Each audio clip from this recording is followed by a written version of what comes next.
കളമശ്ശേരിയിൽ സ്വകാര്യ ഭൂമിയിൽ നിന്ന് തലയോട്ടിയും അസ്ഥികളും കണ്ടെത്തി. ഭൂമിയിൽ JCB ഉപയോഗിച്ച് വൃത്തിയാക്കുന്നതിനിടെയാണ് മനുഷ്യന്റേത് എന്ന് തോന്നിക്കുന്ന തലയോട്ടി കണ്ടെത്തിയത്.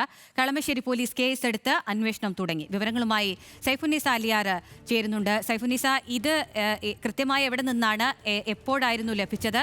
കൂടുതൽ വിശദാംശങ്ങൾ എന്തൊക്കെയാണ്? മനുഷ്യന്റേത് തന്നെയാണ് എന്നതിൽ എന്തെങ്കിലും വ്യക്തത വന്നിട്ടുണ്ടോ? വിശദാംശങ്ങൾ.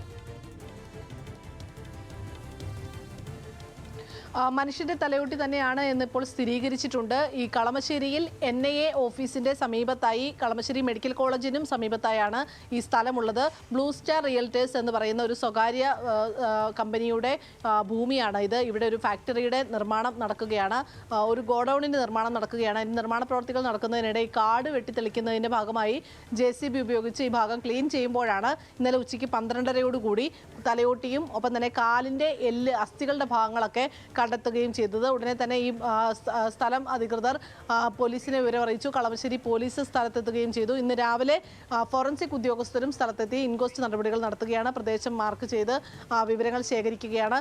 ഒരുപാട് വർഷം പഴക്കമുള്ളൊരു തലയോട്ടിയാണ് എന്നുള്ളതാണ് ഇപ്പോൾ പോലീസിൽ നിന്ന് ലഭിക്കുന്ന വിവരം. മറ്റെവിടെയെങ്കിലും മരിച്ച ഒരാളുടെ ശരീരം ഭാഗങ്ങൾ ഇവിടെ കൊണ്ടുവന്ന് ഉപേക്ഷിച്ചതാണോ, അതല്ലെങ്കിൽ ഈ അസ്ഥി ഭാഗങ്ങളെല്ലാം കൊണ്ട് ഉപേക്ഷിച്ചതാണോ എന്നതിലൊക്കെയാണ് ഇപ്പോൾ അന്വേഷണം നടക്കുന്നത്. പക്ഷേ ആഴത്തിലുള്ള കുഴിയെടുത്തപ്പോഴൊന്നുമല്ല ഈ അസ്ഥികൾ കണ്ടെത്തിയത് എന്നുള്ളതാണ് സംശയത്തിന് ഇടയാക്കുന്നത്. കാട് വെട്ടിത്തെളിച്ചപ്പോൾ ഇങ്ങനെ ഒരു സ്ഥലത്ത് മുകളിലായി തന്നെ കിടക്കുന്നതാണ്, അത് മണ്ണിന്റെ മുകളിലായി തന്നെയായിരുന്നു ഈ ശരീരഭാഗങ്ങൾ കിടന്നിരുന്നത്, തലയോട്ടിയും ഒപ്പം തന്നെ അസ്ഥി ഭാഗങ്ങളൊക്കെ. ഉടനെ തന്നെ ഇൻക്വസ്റ്റ് നടപടികൾ പൂർത്തിയാക്കി ഈ മൃതദേഹാവശിഷ്ടങ്ങൾ കളമശ്ശേരി മെഡിക്കൽ കോളേജിലേക്ക് മാറ്റും.